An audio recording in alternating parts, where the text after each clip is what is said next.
प्राध्यापक तुकाराम सोलापुरे, लक्ष career institute बार्शीच्या YouTube प्लॅटफॉर्मवर आपले सहर्ष स्वागत करत आहे. मित्रांनो, आजच्या आपल्या टॉपिकचा विषय आहे बालमानसशास्त्र. या महत्वाच्या घटकामध्ये आपल्याला 30 पैकी 30 मार्क कोणत्या अँगलनं पडतील? होय, 30 पैकी 30 मार्क आपण घेऊ शकतो. कसं तर आपल्याला माहिती आहे की आता जाहिरात निघून जवळजवळ 2 ते 2.5 महिने झालेले आहेत. सर्वांनी अभ्यास सुरू केलेला आहे, काही जणांनी आणखी अभ्यास सुरू केलेला नाही. मात्र आता शेवट 40 दिवस राहिले आहेत. या 40 दिवसामध्ये आपल्याला अभ्यास करणं गरजेचंच आहे. मग केवळ 2 घटकामध्ये पण 90 मार्काची तयारी होऊ शकते, हे आपण पूर्वी एका व्हिडिओमध्ये सांगितलेलं आहे. त्याच्यामध्ये मराठी हा आपल्या जवळचा विषय आहे आणि मराठीची तयारी केल्यानंतर आपल्याला माहिती आहे की हिंदी लँग्वेजची तयारी होते आणि तिथं 60 मार्कावर होतात. त्या खालोखाल आपला अत्यंत महत्वाचा घटक आहे तो म्हणजे बालमानसशास्त्र. आपल्याला माहिती आहे की बालमानसशास्त्र हा टॉपिक आपल्याला यापूर्वी म्हणजे डीएड आणि बीएड या इयत्तेला किंवा या वर्गाला शिकत असताना झालेला आहे. तरीही आपल्याला आजही बालमानसशास्त्र हाच घटक आपल्याला अवघड वाटतोय. कारण का तर त्यावेळेस आपल्याला बालमानसशास्त्र झालेलं आहे, परंतु फॅक्च्युअल स्वरूपाचं झालेलं नाही.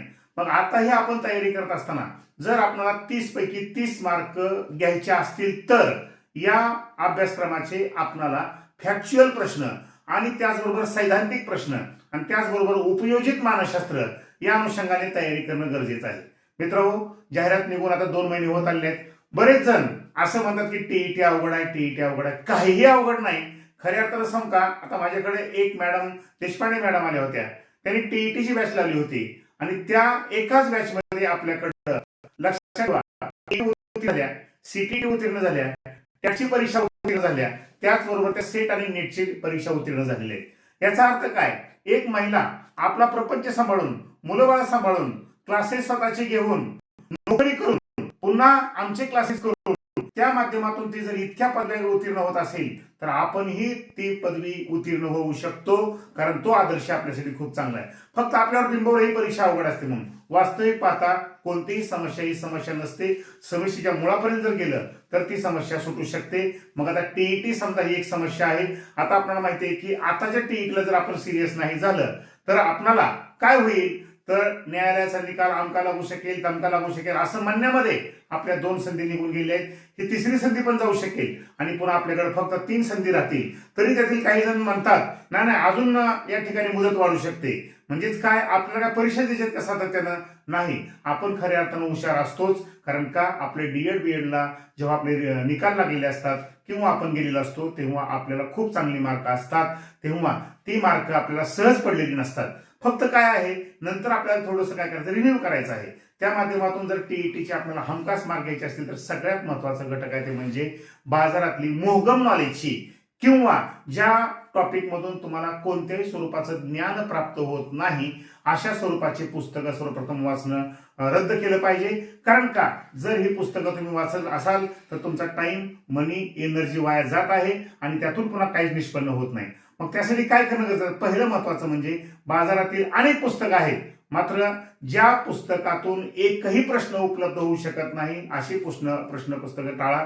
त्याचं कारण काय तर आपल्याला येणारी परीक्षा आपली जीव की प्राण आहे असं समजून तयारी करणं गरजेचं आहे. मग बाजारामध्ये अनेक रेफरन्स बुक आहेत. फक्त काय करायचं आहे, मोहगम नॉलेजची, डोबल नॉलेजची पुस्तकं टाळण्याचा प्रयत्न करायचा आहे. आता वास्तविक पाहता आपण विषयाकडे जर आलो तर आपल्याला माहिती आहे की आपल्या बालमानसशास्त्राच्या अभ्यासक्रमाचे एकूण 26 टॉपिक होत आहेत.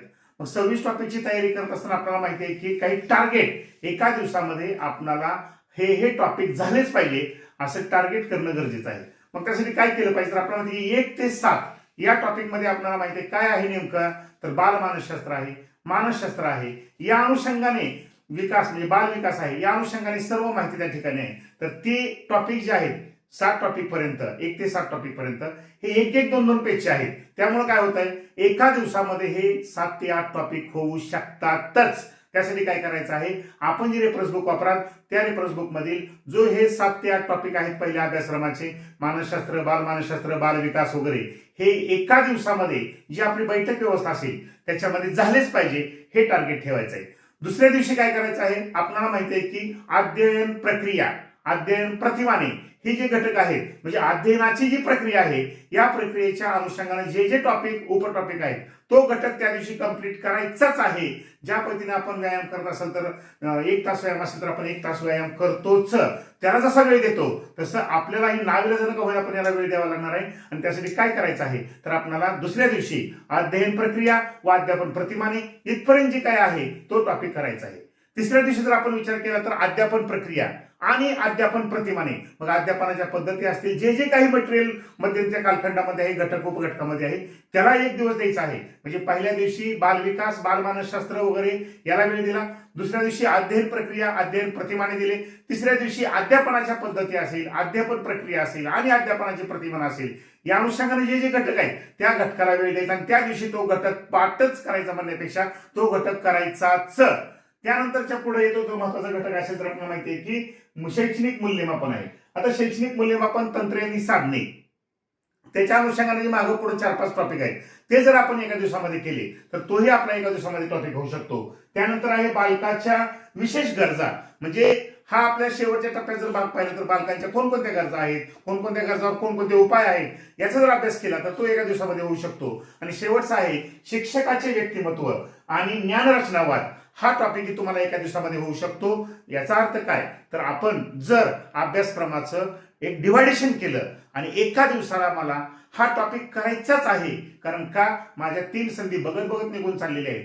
शासन व्यवस्थेने जर समजायची कडकपणे अंमलबजावणी करायचं निश्चित केलं तर आपल्या ते अंगलट येऊ नये यासाठी डेली जो टॉपिक ठरला असेल, ज्यामध्ये तुम्ही मराठी व्याकरणाचा एक टॉपिक दररोज करत असाल, गणिताचा एक टॉपिक करत असाल, सामाजिक शास्त्राचा एक दुसरा टॉपिक करत असाल, तसंच बालमानसशास्त्र हा तर खरा आपला स्वजागा निर्माण करणारा घटक आहे. कारण का पूर्वी बालमानसशास्त्र आपलं झालेलं असताना सुद्धा जर आपल्याला आजही ते आवड वाटत असेल तर मग आपल्याला लक्षात ठेवा त्या घटकाला वेळ देणं गरजेचंच आहे. आणि त्यामध्ये सुद्धा जो ठरलेला घटक आहे दररोज तो करणं गरजेचंच आहे. असे जर आपण सोमवारपासून शनिवारपर्यंत 6 घटकाची विभागणी केली आणि डेली त्यातला एक टॉपिक करण्याचा प्रयत्न केला तर नक्कीच तुम्हाला यामध्ये चांगली मार्क पडू शकतात. हे मी स्वतः माझ्या अकॅडमीच्या माध्यमातून मुलांना 30 पैकी 30 मार्क पडतात हे मी स्वतः करून घेत असतो आणि मुलांना सांगत असतो आणि मुलं तेवढी मार्क घेतात सुद्धा.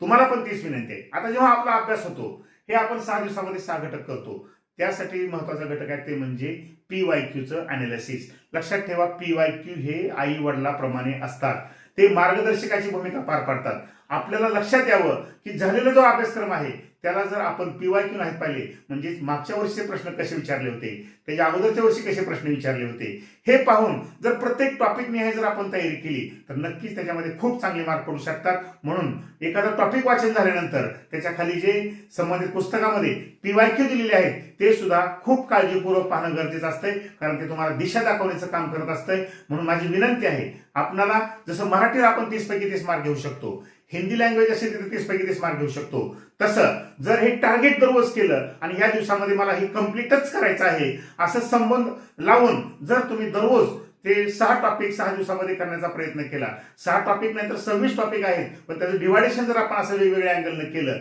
आणि 6 दिवसात त्याचं नियोजन केलं तर तुमच्या अजूनही परीक्षेपर्यंत माझ्या मतानं 4-5 आवरेता पडू शकतात आणि बालमानसशास्त्रासारख्या विषयाला तुम्हाला 30 पैकी 30 मार्क पडू शकतात याची मला गॅरंटी देतो. कारण मी या क्लासेसच्या क्षेत्रामध्ये 1-2 दिवस नाही, 1-2 वर्ष नाही, 4-5 वर्ष नाही, चक्क 2001 सालापासून मी जेव्हा BEdला CET आली होती तेव्हापासून क्लासेस घेतोय आणि त्यापासूनचा अनुभव आहे माझा. जर आपण हे 1 महिन्यामध्ये करण्याचा प्रयत्न केला तर नक्कीच तुम्हाला मार्क पडू शकतात. त्यामुळं मराठी, हिंदी खालोखाल अतिशय कमी अभ्यासावर, तुमच्या जवळच्या अभ्यासक्रमावर अत्यंत महत्वाचा टॉपिक असणारा तो आहे म्हणजे बालमानसशास्त्र किंवा शैक्षणिक मानसशास्त्र. त्याला चांगला वेळ द्या. ते वाचत असताना त्याच्या खालची PYQ बघा आणि येणाऱ्या परीक्षेमध्ये आम्हाला 30 पैकी 30 मार्क पडणारच याची म्हणजे शक्यता बाळगा, हमी बाळगा आणि तयारी करण्याचा प्रयत्न करा. नक्कीच तेवढी मार्क पडू शकतात, कारण व्हिज्युअलायझेशन जर आपण 30 मार्काचं केलं तर तेवढी मार्क पडतातच. जर व्हिडिओ आवडला असेल तर लाईक करा, शेअर करा, सबस्क्राईब करा.